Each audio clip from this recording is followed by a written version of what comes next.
வணக்கம் பர்த்டேஸ். இன்னைக்கு என்ன வீடியோ போட போறேன்னு பார்க்குறீங்களா? வேற எதுவும் இல்லை, நான் தான் இன்னைக்கு பிரியாணி போட போகிறேன். அதுங்க சுற்றி வந்து இந்த பிரியாணி போடலாம் வா அப்படின்னு சொல்லி கூப்பிட்டாங்க. சரி நானும் குருகுருன்னு ஓடி போய் எங்கள் அம்மாட்ட சொன்னால் எங்கள் அம்மாவோட மைண்ட் வாய்ஸ் இப்படி தான் இருந்துச்சு. எப்போ பார்த்தாலும் சோறு சோறு சோறுன்னு. அது வேறு எதுவும் இல்லை, வந்து எங்கள் அம்மா நான் பிரியாணி போட போகிறேன் அப்படிங்கிற வைத்திருச்சலில் வந்து இப்படிலாம் பண்ணுறாங்க, வேறு எதுவும் கிடையாது.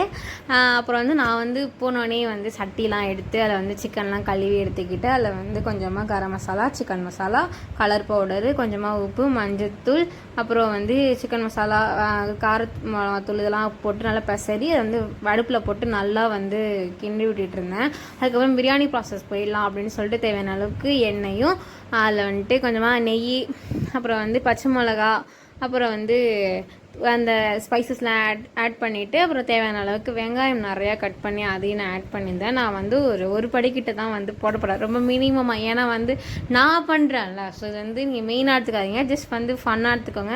ஏன்னா இந்த மாதிரி பிகினியர்ஸ்லாம் வேணால் ட்ரை பண்ணி பாருங்கள், ஆனால் நல்லா தான் இருக்கும்.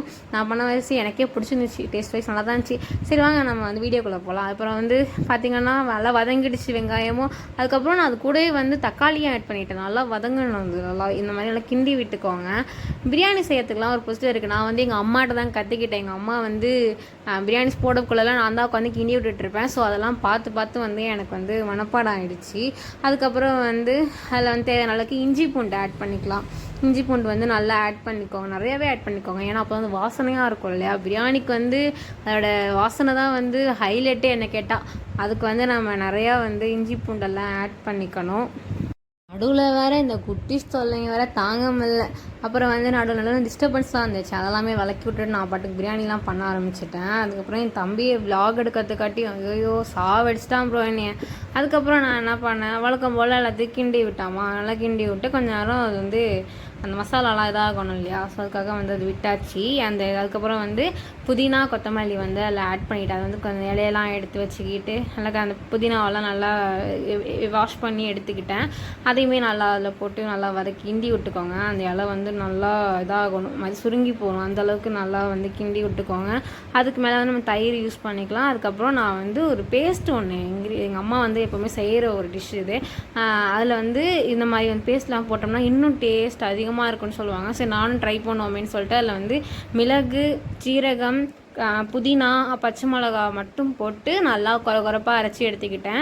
இது வந்து நல்லா காரம் கொடுக்கும். மிளகு யூஸ் பண்ணிக்கணும், மிளகு வந்து நிறையா யூஸ் பண்ணிக்கணும், அப்போ தான் வந்து அந்த காரம் வந்து சூப்பராக இருக்கும். அதுக்கப்புறம் நம்ம வந்து பிரியாணி மசாலா, அந்த மசாலா ஐட்டம்ஸ்லாம் சேர்த்துக்கணும் இல்லையா. ஸோ சிக்கன் மசாலா, பிரியாணி மசாலா, கரம் மசாலா மூணுமே ஆட் பண்ணியிருந்தேன். அப்புறம் பட்டீஸ் நம்ம சேனல் நிறையா பேர் பார்க்குறீங்க, எனக்கு அது நல்லாவே தெரியும், அந்த வியூஸ்லாம் நிறையா காட்டுறது.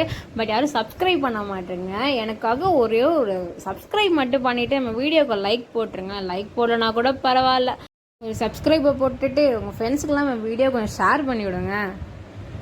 எப்படியோ போட்டு நல்லா கிண்டி எடுத்துட்டு அதுக்கப்புறம் வந்து நான் விசைய வச்சுருந்த சிக்கனையுமே இதில் ஆட் பண்ணி நல்லா கிண்டி விட்டுட்டேன்.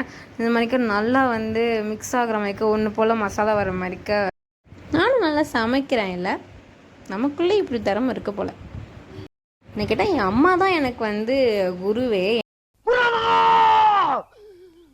சொல்ல முடியாது, பர்ஃபெக்டாக தான் இருந்துச்சு. என்னை பொறுத்த வரைக்கும் என்னோட செகண்ட் ட்ரைக்கு நான் பெஸ்ட் தான் சொல்லுவேன். அப்புறம் வந்து நம்ம வந்து வீடியோக்குள்ளே போயிடலாம். அதுக்கப்புறம் வந்து நான் என்ன பண்ணியிருந்தேன், கிண்டி வச்சுருந்தேன்னா அதில் வந்துட்டு கொஞ்சமாக வந்து தண்ணி ஊற்றி அதையுமே வந்து நல்லா கொதிக்க விட்டதுக்கப்புறமா அதில் வந்து லெமன் புழிஞ்சு விட்டுட்டேன். நல்லா அதை கிண்டி விட்டுட்டு ரைஸ் வந்து நான் ஒரு படி எடுத்திருந்தேன். அதுக்கு வந்து நான் 2.25 கிளாஸ் கிட்ட வந்து நான் தண்ணி ஊற்றிருந்தேன். அதே பவுலாலே வந்து 2.25 இது வந்து நான் பவுல் வந்து ஊற்றினேன் தண்ணி. நீங்களும் அதே மாதிரி ஊற்றிக்கிட்டு அந்த ரைஸ் வந்து தண்ணி கொதிச்சதுக்கப்புறமா ரைஸ் போடணும், ஓகேவா. அதுக்கு முன்னாடி போட்டிங்கன்னு சொன்னால் ரைஸ் வந்து கொலாப்ஸ் ஆகிடும், மொத்த டிஷ்ஷுமே வந்து சொதப்பல் ஆகிடும். ஸோ பார்த்துங்க, ஓகேவா. எனக்கு வந்து இதெல்லாமே 6 வேகாட்டு வந்தப்பே வந்து டேஸ்ட் வர மாதிரி இருந்துச்சு. அப்போ என் மனசுக்குள்ளே எப்படி தெரியுமா இருந்துச்சு, அந்த நிமிஷம் அப்படியே ஜெயிச்சிட்டோமாரா அப்படி இருந்துச்சு. அப்படியே இந்த இலையில இருந்து சாப்பாடெலாம் எடுத்து வச்சு சிக்கன் 65 ரைத்தா முட்டையெல்லாம் வச்சு பார்க்கக்குள்ள மனசில் அப்படி ஒரு சந்தோஷம். என் சித்தி முகத்தை பார்க்கும்போது அவங்க மைண்ட் வாய்ஸு காலங்காத்தால உனக்கு குறவழி வரைக்கும் சோத்த போட்டு வண்டியில ஏத்திட்டு வந்ததுக்கு உன்னால என்ன பண்ண முடியுமா அதை பண்ணிட்டேன்.